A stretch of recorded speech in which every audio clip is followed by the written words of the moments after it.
I'm always fascinated by the stories of ex-Muslims, people who can give us an inside-out look at the world's second most popular religion. Nuriyah Khan is such a person, an ex-Muslim and an activist, and she joins me here. So nice to have you. Thanks for coming. Thank you so much for having me, Seth. Excited to be here. I can't get the West excited. Well, it's an overstatement. When I post a video about Christianity, Scientology, Mormonism, I don't know, whatever, I will get a certain level of engagement. Islam is a harder sell in the United States. We're up to our eyeballs in Christian nationalism, so obviously that's our main point of focus. But I just can't seem to get a whole lot of traction. I'm sure this video will be seen, but by a tinier fraction. Do you feel like that the West has a blind spot when it comes to Islam? I think absolutely it does. And I think it's part and parcel to also do with kind of not just the claims that Islam makes for itself, but also the kind of level of vitriol that one gets trying to even touch the subject of Islam, and how successful they've been trying to push words like Islamophobia out there into the mainstream. And it's kind of seeped into the Western psyche as something to be ever so scared of. Kind of being labeled racist or Islamophobic go hand in hand, particularly in the UK context. I think here we've got a massive problem. I think the Islamism is slightly more kind of under check in the USA. And again, that's got to do with, I guess, the way that the country's set up in general, but the flow of immigration and the way America hasn't kind of regressed into these almost ghetto-like Sharia dominated parallel, because in the UK, for example, we've got UK courts and then we've got Sharia courts running parallel in major UK cities. But I think the West definitely has a blind spot because of the vitriol that you get when you touch a subject or religion like Islam, and the pushback that we see from Muslims and all the silencing going on. And then again, it's sad because mainstream politicians do kind of, bend over towards the voting bank, which again, in the UK context, a lot of the Muslim votes manage to hold sway when it comes to things that not even politicians, but mainstream media channels propagate. So yeah, there's definitely something here that needs to be looked into across the board, I guess, whether it's the US or the UK or any Western country for that matter, because Islam is something where it's dormant until it's not. I have to come back to the word ghetto. This is not a pejorative about the Muslim culture. Are you saying that there are like impoverished areas? Where does that word come from? Help me understand. Sure. So, I mean, again, in the UK context, for example, so what I mean by ghettos is kind of like it's almost like a situation where waves of immigration have come and then it's ended up in a birds of a feather flock together type situation, because like with something like Islam, it's a kind of all-encompassing ideology. So whichever communities settle together, halal shops are going to come up, mosques are going to come up, they're going to stop the building of other kind of religious schools or institutions. So over time, that area gets more and more concentrated by one particular demographic.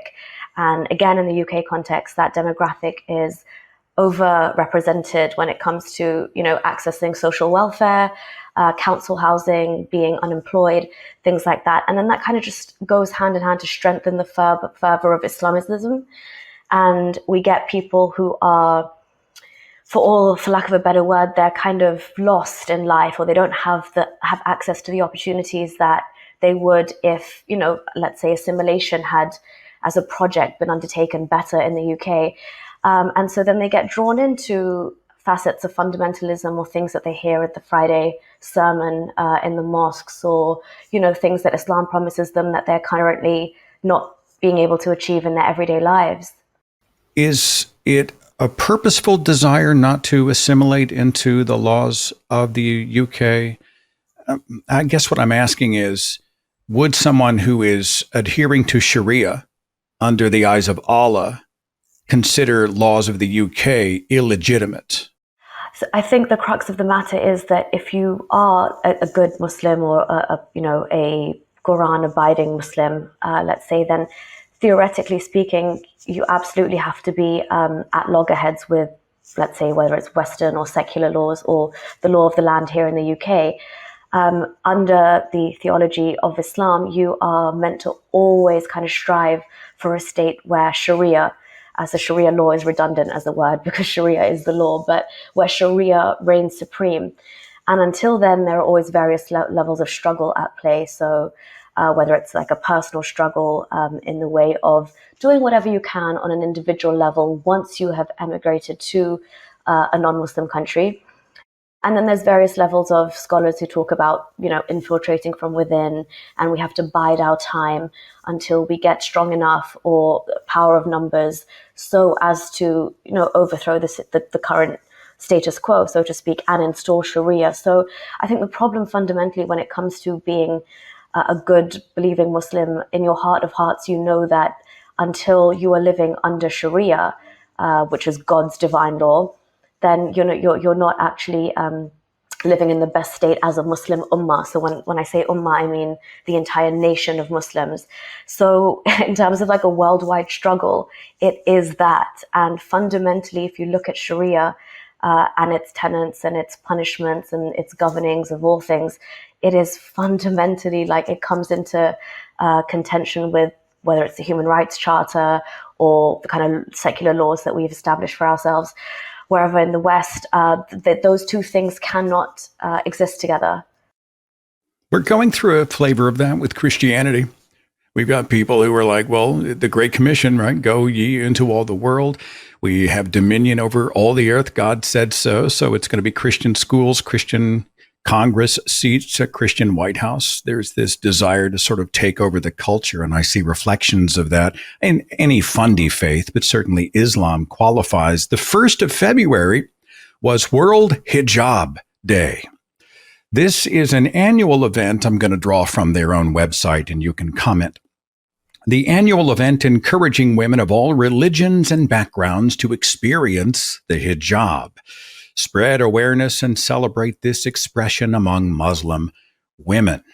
I've expressed my own thoughts on World Hijab Day. I would like to hear yours as an ex-Muslim. What is the hijab, and what's your take on World Hijab Day?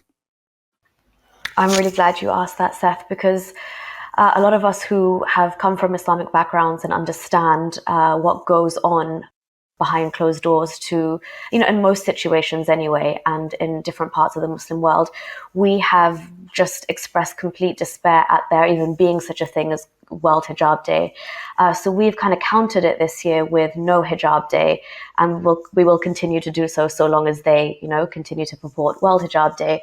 But essentially, the rationale behind that is that a lot of people in the West, and especially Western feminists as well, but a lot of Muslims in the West who also consider themselves feminists, which is highly oxymoronic, but they claim that the hijab is a free and fair choice, and it's almost like any other religious symbol or what have you, completely discounting the experience and the real lived trauma that women in, let's say, countries like Iran and even Afghanistan at the minute are going through. And it's turning a blind eye to, for example, what happened to Mahsa Amini and the way that she was tragically killed for showing 2 strands of hair.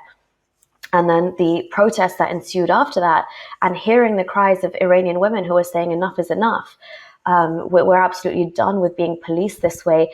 And the backlash, whether, you look at even like countries, Muslim countries that don't necessarily say that we have a mandated hijab law, women that have to wear hijab in those countries, for example, a lot of parts of rural Egypt, there's been videos circulating on social media where even if you were to think about taking off your hijab, how would your family members react? And the things that have been said casually in passing about how fathers or sons or husbands or brothers or uncles would, take matters into their own hands and what they would do to these women for even thinking about taking the hijab off. So there is so much duress and shunning and intimidation and coercion and physical abuse that goes behind putting on the veil, let alone taking it off.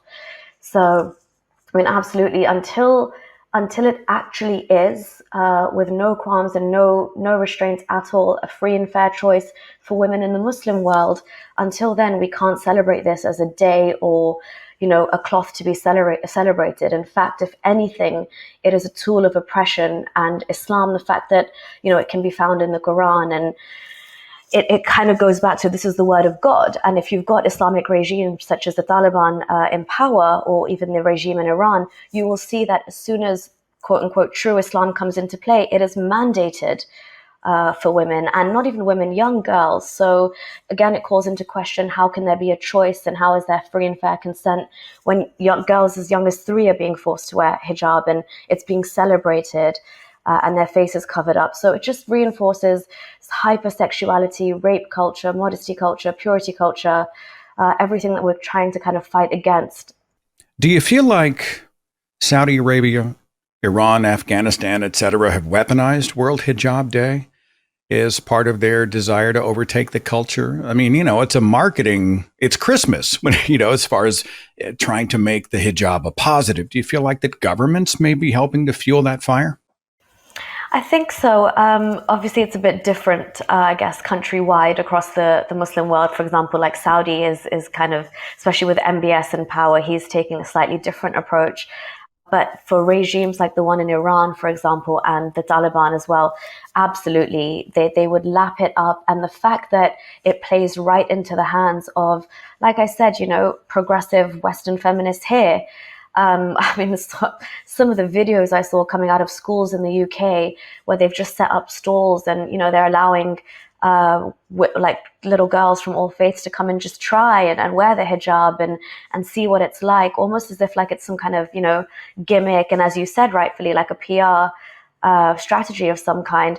Again, my issue is that at the minute we're not that powerful, we're not really out there in the mainstream as ex-Muslim activists. So what I always try and do is, especially here in the West, people who have access to our videos and resources, is to also go right back to show them the origins of the hijab in Islam and how it came into Islamic theology, which is, it's a massive red flag in itself, because especially coming from a Sunni Muslim background, in the Hadith we find that it wasn't even something that Prophet Muhammad wanted for himself, or that was a direct command from Allah. It actually came from one of the Prophet's companions at the time, Umar ibn Khattab, and it's a very embarrassing story of why it was revealed. The verse of veiling was revealed, and again, it's very dark in terms of why it's obligated for Muslim women, whereas other women aren't. Actually, they're encouraged not to wear it.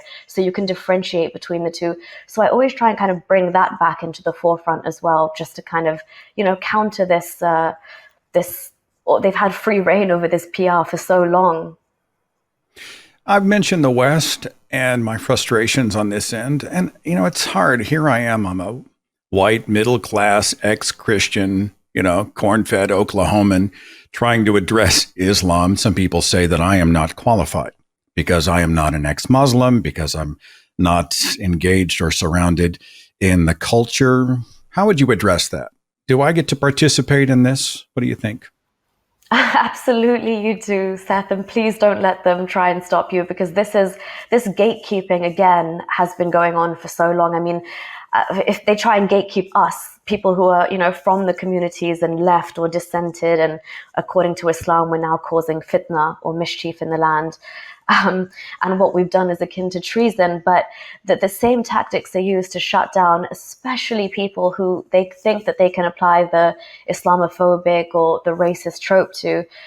And also, that classical trope of you don't understand Arabic or you're not a scholar, and all of these kind of things, which is just any line of critique that they fear is coming to or towards Islam.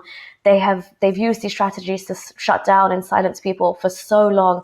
And again, that's why I'm very grateful now, because before, somebody like myself even would probably be a bit wary of criticizing Islam, because I bought into this. I thought, even when I was leaving Islam, I did have those moments where I thought, what, I am not a scholar, and what, I don't speak this classical Fusha Arabic that the Quran was revealed in. So, do I really have the wherewithal to question this and leave it? But once, what the internet's done now, these mystical resources that were in Arabic and only available on the bookshelves of scholars, they are now there at our fingertips. So to be honest, Islam is absolutely fair game for everybody to criticize as an ideology. And I implore everyone to do that. And again, with Islam, it's a beautiful thing to criticize it because it makes such grandiose claims for itself that as soon as one thing falls, the entire pyramid crumbles, so to speak. Personally, I grow weary of all of these people who seem eager to find disqualifiers.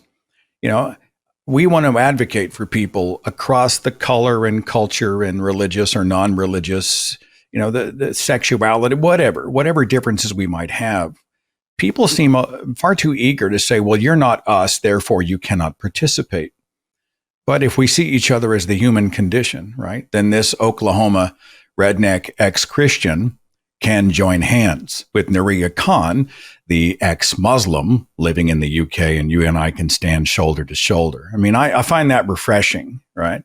And you feel like advocates like us are necessary and the West is missing the opportunity. Am I reading that right? I think Majid Nawaz has coined the term in the UK. He used to be an ex-Hizb ut-Tahrir member, but he coined the term the bigotry of low expectations.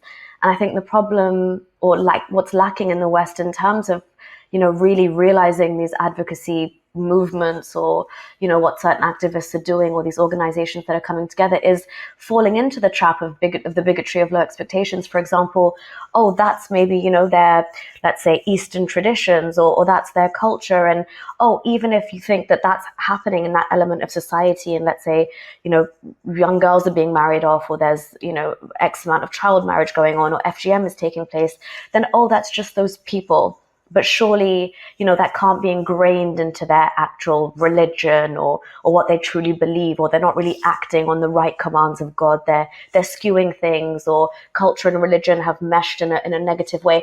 And when you do that, the fundamental problem, for example, in Islam, it's very easy, like I said again, because the Quran is the word of God. It's not inspired. It's not a collection of other people's interpretations. It's actually the literal word of God, and it's infallible, it's eternal, it's timeless.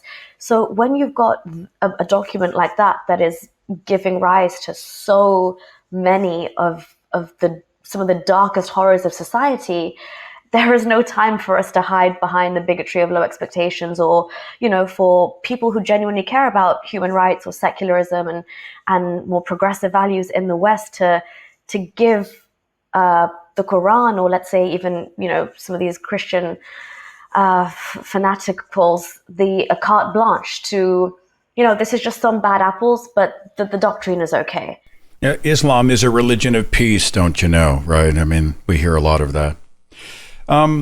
There is, and I'm going to talk about your story in just a second, Nuriyah, as an ex-Muslim. First of all, I guess I want to do some housekeeping. Can you explain the difference between the Shia Muslim and the Sunni Muslim? I mean, can you give me the basics? Sure. So in a nutshell, essentially the split between Sunnis and Shias happened basically after the death of the Prophet Muhammad. And it's all to do with his succession. And Shias believe that it should have gone to Ali because he was from the bloodline of the Prophet, whereas Sunnis don't really go with the lineage or the bloodline argument, and they think that Muhammad's rightly guided, one of his companions, the four rightly guided caliphs, were actually entitled to the succession after Muhammad. So there's a massive split there, and then the Shias go and kind of split amongst themselves as well. So they've got their own kind of body of literature. And the only thing that Sunnis and Shias kind of really agree on is the Quran as the word of God, because after that, our secondary sources, which are still extremely important, are completely different. Do they hate each other? I don't know how else to ask the question, but is there a rift? Do they despise the other because that's a false faith? There is massive beef, yes. Okay. There is a lot of beef. Okay. I'm trying to picture you in the hijab or the niqab, under the veil. Were you the submissive Muslim woman? So I was more of the younger, curious Muslim. So interestingly, when I was living in the UK, I was 9 years old, and just through my daily mosque classes and what we were told and what my Quran teacher would tell us, when I turned 9 myself, I decided to wear hijab because that's the age where, 9 is where things really kick off for a Muslim girl. So I thought that this is what Allah has commanded me to do, and I decided to wear the hijab. I'm an anomaly in the sense that, as I was saying before, the hijab is rarely ever a free and fair choice without duress or psychological kind of, an emotional manipulation behind it. But in my case, it genuinely was a situation where the decision was all mine. In fact, I was weirded out that nobody else was wearing it because it was, it's the path to heaven. Obviously, I wanted to get to heaven. So, funnily enough, when I moved to such a heavily Islamic country like Saudi Arabia, and the abaya was mandatory after a certain age, about 9, 10. So you can't leave the house without the kind of full black abaya. You weren't mandated to wear a hijab until you're kind of in your mid-teens, I'd say. In Saudi, it was the case that I was getting more and more liberal just by virtue of the school I was in. It was extremely international. There were so many different sects of Muslims that I had never even come across. All I was told in the UK was we're Sunni and there's Shias out there and there's other non-Muslims. But Shias are also considered non-Muslims in the eyes of many Sunnis. So yeah, interestingly enough, I was more Islamic in the UK than I was in Saudi Arabia. I'm interested in Saudi Arabia, a human rights nightmare, frustrating that the United States has such a cozy relationship with Saudi Arabia. We just seem to sit on our hands and take the money. I don't know. Do you have an observation from your vantage on the world, the U.S., Saudi Arabia? Well, I think you're on the mark there, because I think it goes both ways. Like in terms of this, this bilateral relationship, it's money talks over everything, and even the way that Saudi have approached the US, you can clearly tell that when it comes to the leadership. When I lived there was a lot more control so you've got the royal family, and then you had the ulema, which was kind of like the religious clergy, and they held a lot of weightage in terms of Saudi's foreign policy, and just the way that Saudi kind of projects itself on the international stage. And since I've kind of since 9/11 and obviously now since MBS has taken over, their influence is slowly but surely kind of being weaned away from them. And the power is being more concentrated within, the actual ruler and within the royal family. And again, Saudi Arabia has realized now that, they need to go down a similar path to, let's say, what the UAE and Qatar and things like that have been doing. But in terms of their relationship, I think even when you look at Muslim countries like Saudi Arabia or the UAE before it, money is so much, when it comes to economics and progressing and tourism and attracting expats, Islam goes under the bus very easily. We were congratulating Saudi Arabia for finally allowing women to drive a few years ago. And I thought, I just don't understand. Ironically, Seth, even once they let women drive legally, the activists that had fought for the right for women to drive were still languishing in prison and then home arrest. Under house arrest. So again, it was like this PR stunt to the world, but again, deep down, the human rights of the very women that fought for that, that they still weren't even allowed to leave the country for some time. So there was that going on in the background.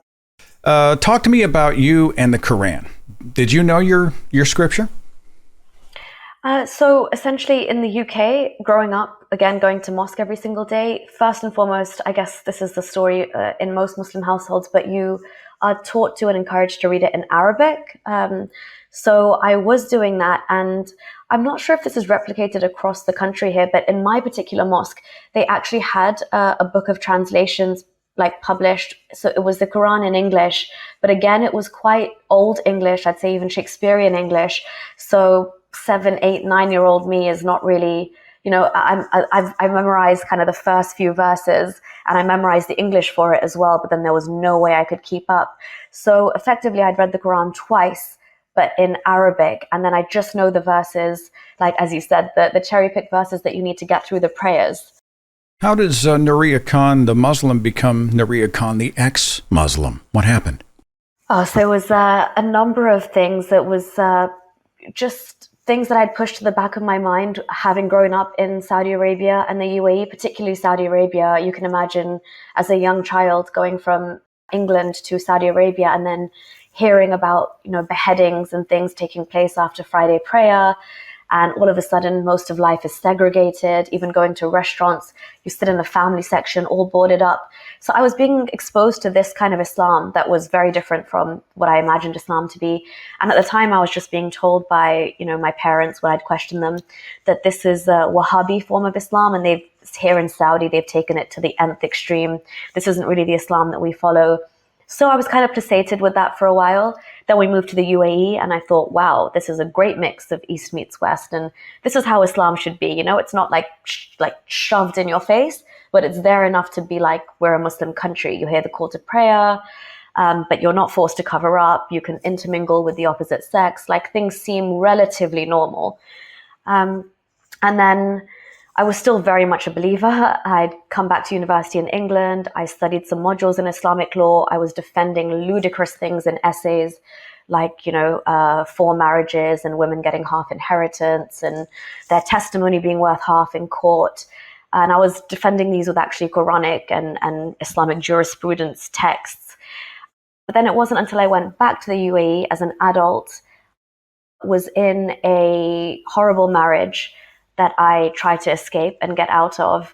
And when I had finally escaped from that marriage, the lure to try and bring me back against my will, where my ex-husband had got a lawyer who went back into ancient Sharia. They've had discussions about this concept of disobedience, especially in Egyptian and Tunisian courts. But it goes all the way back to the Quran, where even if you fear disobedience from your wife, you're entitled to these measurements, including beating her. So they've interpreted, first of all, fear, disobedience in so many ways. And me just leaving the house on my own volition and not wanting to live there anymore constituted disobedience for the purposes of the Sharia clause. So essentially, the UAE police were trying to forcibly arrest me and take me back there. And I wasn't allowed to leave without my husband's permission, the house ever.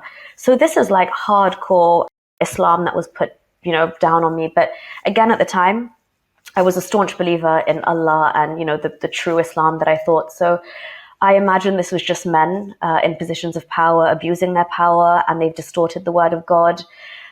When I eventually managed to leave the country and I was advised to come back to the UK where these things don't apply, just for my own safety, I looked into, again, still as a believing Muslim, I thought that I'm going to be told many a time if I share my story that, oh, this is what happens under Islam, or, this is what happens under Sharia. And I was trying to defend my position.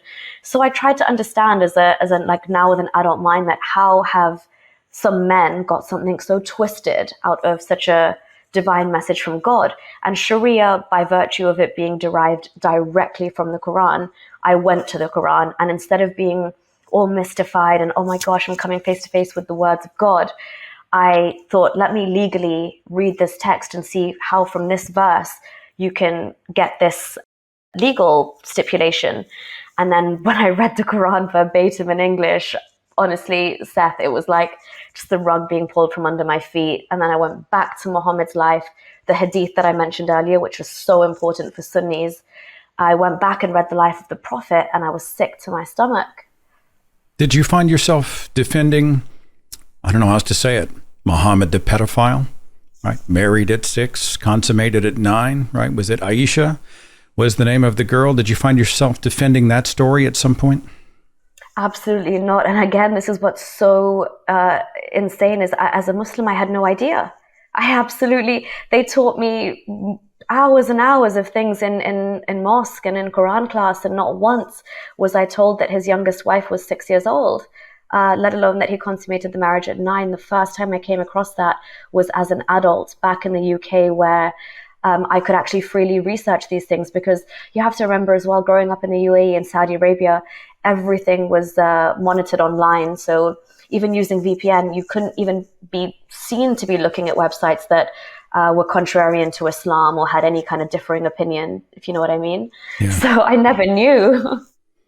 I get angry, or at least frustrated, with casual, moderate even somewhat disconnected Christians, people who use the Christian label, and they aren't outraged by the extremism. They aren't engaging with the people who are trying to take over the culture and oppress others. And I found myself going, get off your ass, right? Come help us.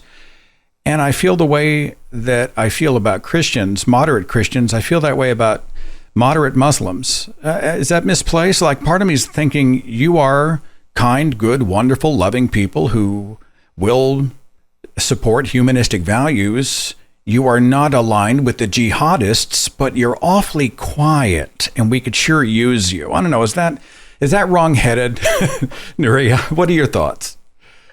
To some degree, you're definitely right, because there's even memes out there which I think encapsulate this idea really well. But sometimes they say like the extremists are like the snakes, and the moderates are the grass that they hide amongst.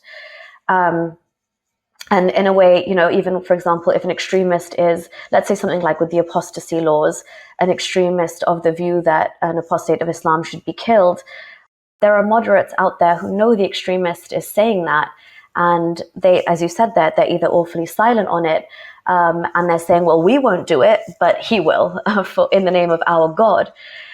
And that's when it becomes a serious issue, because this doesn't fall across the board for all Muslims, because I have to, for example, even in my situation, there are genuinely Muslims out there, and this is the craziest thing, is that they don't know the extent to where the extremist mindset is coming from and how readily available it is to start believing in that extremist mindset just from your text itself. A lot of these like moderate, let's say, or liberal Muslims still have the Quran just covered in a nice piece of cloth on the top shelf of their bookshelf. And even with the Hadith collection, for example, there are hundreds of thousands of Hadith. There's no way that anybody's gone through them all. So usually it's the case that it's these extremists who know their religion really well, and they've really learned to play to the innocence of these moderates and liberals by saying, we're just working towards an Islamic or a Muslim ummah, and you guys should be part and parcel of that struggle. And that's sometimes the only way that Muslims can hold on to their identity or whatever concept of this ummah that they have is, there is something that binds us all together. And what is that? That is Islam, or the concept of being united under Islam. But absolutely, you are right. There are times when, for example, even what we've seen in the wake of what's happening in the Middle East and things like that, you'd really, if Islam is getting such a bad rap, you'd expect that the moderates would come up and want to distance themselves from these people. But you just don't see that wide and large enough by any means. Here's a hot button. You can tackle it. You can skip it. No pressure. Gaza, Palestine, Israel, right? It's insane. And I've been watching everybody put it into a box. Here in the United States, especially the American evangelical supports Israel under any circumstance, right? Because it's part of our biblical apocalypse narrative, for lack of a better way of saying it. Zion must be established, and therefore Israel can do whatever it wants. And then there are others who say that Israel is the evil one. I don't know. I don't know how you can reduce this into a binary model. Do you have any thoughts, opinions, perspectives on what's happening right now? So just for some context, Seth, so I came from, like I said, growing up in Saudi Arabia. There were times when, I would be chanting Free Palestine, and, all of the symbolism in the school would be just awash with the Palestinian flag. And there was no way living in Saudi Arabia that you'd even hear the other side or you'd entertain the other side. So I've kind of been conditioned in this whole conflict, and just seeing it for all these years play out, to only see it one-sided, and Israel was the enemy all across the board. There was no qualms about it. Israel was 100% the enemy, and we needed to free Palestine. And it's only once I'm just talking about my personal journey here in terms of how I once viewed this conflict as to now how I'm trying to kind of, take a step back and understand the various elements of it, because there are so many different facets to this, and it's in no way a situation where you can, break it down into like a dichotomy or pick a side or binaries or anything like that. But for example, October 7th, for me, with my crystal clear understanding of what as a good Muslim I need to feel, believe, and do according to Islam, it was just way too in line with that and everything that I've been taught.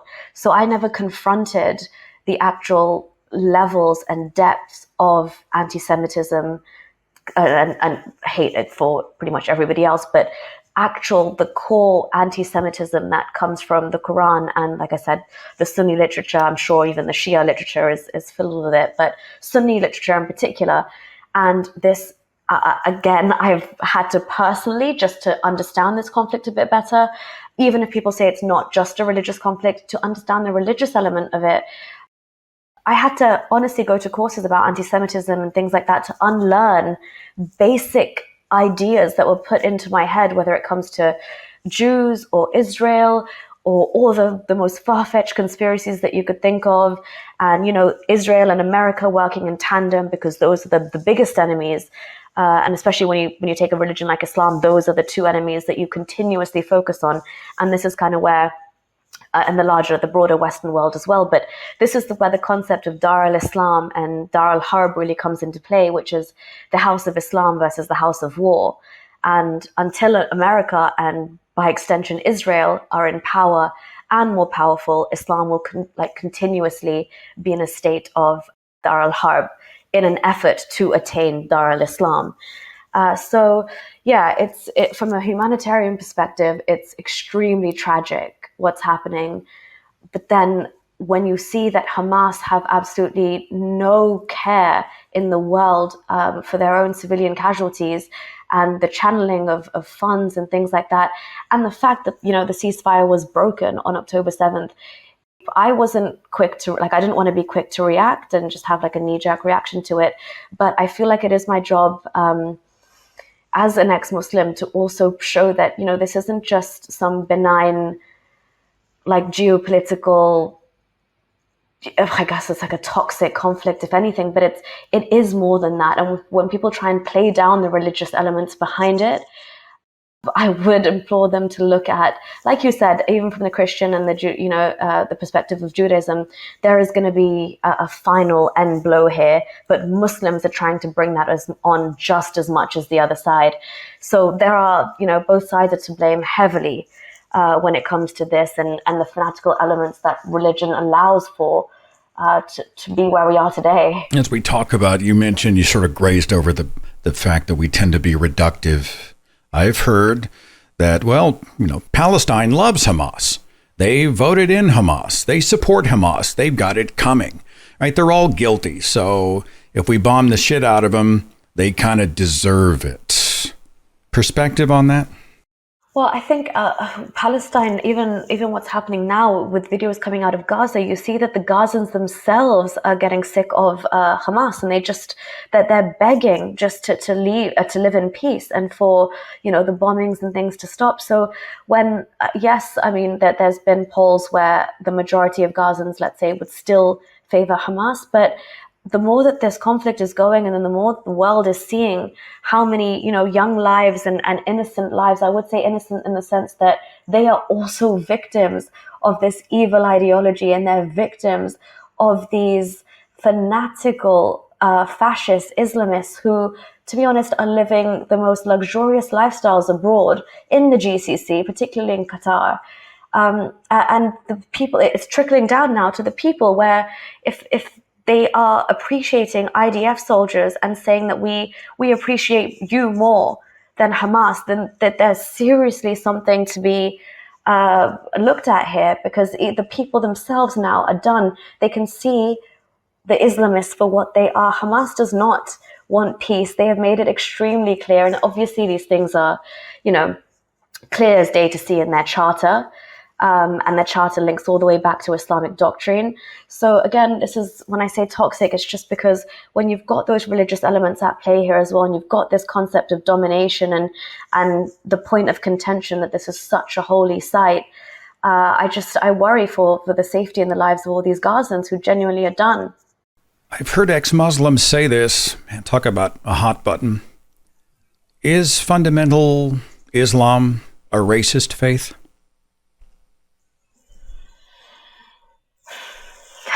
You want to skip this one? No, that's fine. It was just a very good question. Well, what I hear, we mentioned the anti-Semitism, right? I remember a while back, I had seen this. It was on YouTube. There was a fundamentalist, hardline Islamic children's TV show. And the children had a mascot which looked a little bit like our Mickey Mouse.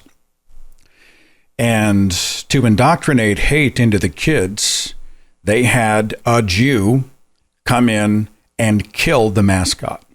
And the children were crying and they were horrified. And the message that they came away with was that these Jews, the animals, they all deserve it. They're beyond redemption.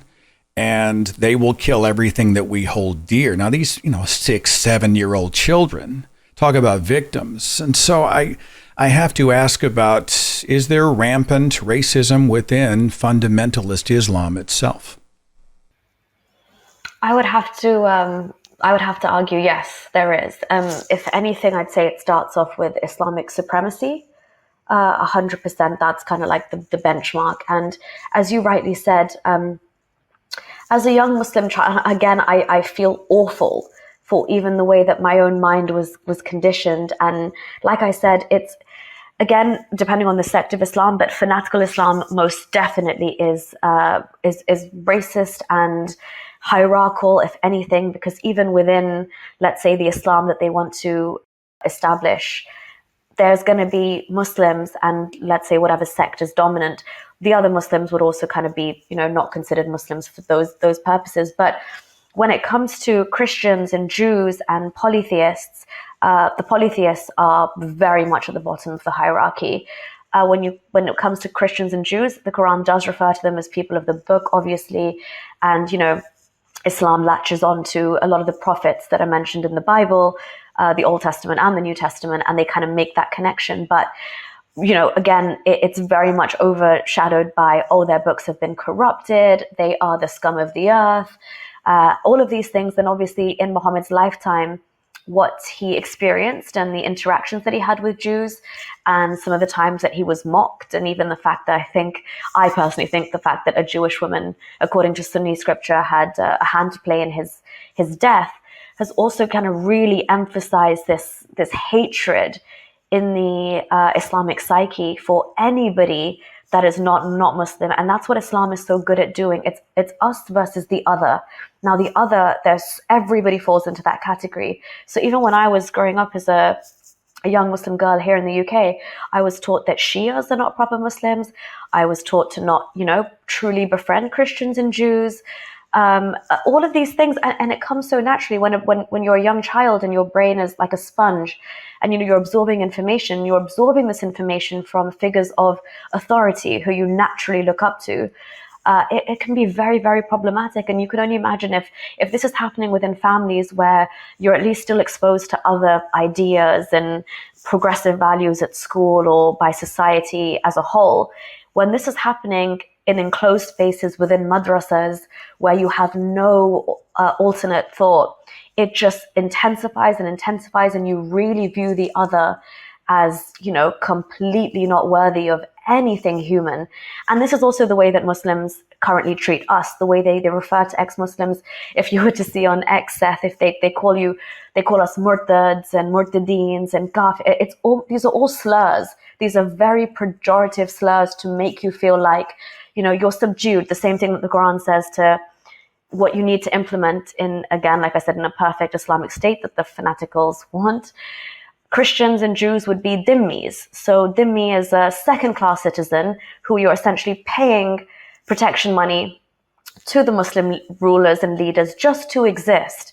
So whether you want to call it racism or, some level of human hierarchy or division, it's an extreme form of Islamic supremacy. Are the attacks more vitriolic, do you feel, because you're an ex-Muslim woman? I would say so, yeah. In terms of like they are more crude, and they, as Islam is very sex obsessed anyway, a lot of the insults aimed at women are just ex-Muslim women, are mostly to do with their looks or what they've now become since they've left Islam, and all of those kind of like more sexually, I guess, repugnant insults and threats to kind of lure you back. But yeah, again, it just speaks volumes about the Muslim psyche and the mentality. So the more it's exposed, the better, I guess. Do you feel like that a lot of these misogynist men are total hypocrites? You feel, because I've heard reports that all the things that they say you're not supposed to do, the things that are haram, when nobody's looking, they're doing them. I don't know. Is there a culture, or is there maybe the culture of these patriarchs who are doing all the sins that they preach about in public? Yeah, I mean, even if you just look at like the British Muslim community in the UK, for example, it's hypocritical on so many levels. You know, you've got Muslims who are seemingly believing Muslims, and yet they'll be at the casino on a Saturday night, or you know, they'll be drinking whiskey, but then they'll draw the line at a ham sandwich and go apeshit at somebody else for even having a bite of a ham sandwich. So we joke about people's like halal to haram ratio just being whatever it is they want. But you're right as well. Like all of these countries that, you know, have Islam and this segregation and everything as Islam should be. For example, a country like Pakistan, highly patriarchal society, highly regressive, sexually repressed, yet they are the highest ranking country when it comes to the number of porn watchers, and not just watching kind of, you know, standard porn, but, you know, really obscure and dark categories of porn. And so it's just kind of like you're outwardly saying one thing, but these are the same people who behind closed doors are engaging in, you know, everything they supposedly stand against, or their religion stops them from engaging in. And Seth, it goes back to the promise of Islamic heaven as well. It's just, you know, you're not allowed to eat pork and drink in this life, but in heaven you've got a brothel full of 72 virgins, and God will feed you alcohol from his own hands. So it's weird. If it's a sin in this life and a reward in the other, it's a strange contradiction. As we draw to a close, what do you need from us? Like, what is the ex-Muslim community? What is the Muslim community? As we fight for human rights, looking over the ocean, not really understanding Islam, not really understanding the plight of the ex-Muslim, not understanding the hijab. Hell, I don't know. What do we do? And what can we do? Do you have any thoughts?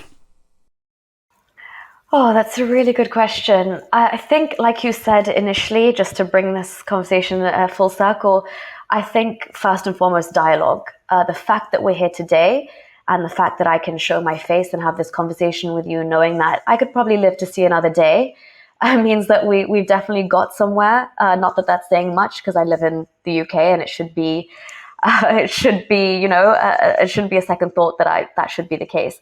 But there's so few of us. But people like yourself who, you know, have come out of religion, there's so much common ground. There's so much overlap. There are so many things that are the reason that we speak out against those things, because we understand the root cause. So I think if we can come together and really push dialogue, and not in a way where we isolate Muslims necessarily, because I find that to be very unproductive. So I usually go down the, you know, completely taking the mick out of religion. I think everything with a splash of comedy is a bit easier to digest, or to completely just say, look, let's be intellectually honest. And let's scrutinize these sources, because why not? We should be able to. And we need to use the might of the internet to do that. But having voices like yourself, obviously, just, you know, be like, help push that narrative that when we talk about these other religions so candidly, or we're dealing with these problems, we need to include Islam in the narrative. And yes, we need to bear in mind that Muslims are also victims of Islam. Many of them are unaware. I mean, my own family did not know that Islam had a death punishment for apostasy. They, as British Muslims, very educated and progressive, could not fathom that. And in their heart of hearts, they don't believe that I should be killed. Again, I could argue that they're not good Muslims for thinking that way, but they're damn good human beings. So there is that kind of little area we have to just have dialogue. It's a very sensitive area, but people like yourselves and conversations like this, I think this is exactly the need of the hour, and we need to stop kind of, you know, walking on eggshells around this. This is why I follow Nuriyah Khan on Twitter, which I still refuse to call X, by the way, and I'm going to include that link in the description box. Thank you. Thanks for helping to paint a three-dimensional portrait of what this religion is, what it does. I know there is a rising underground of ex-Muslims, right? Would you agree? I mean, many haven't shown their face, but there seems to be a groundswell of ex-evangelical Muslims just waiting for their day in the sun. Am I reading that right? Yeah, we're coming out of the woodwork slowly but surely. Good. And honestly, Seth, when things lift in terms of apostasy and, we have better surveys coming out of the Middle East, the numbers should be astonishing in the next few years. Wonderful. The work you do is so important. Thanks for sharing an hour with me, and we'll continue to follow you online, okay? Thank you so much for having me. It was a pleasure.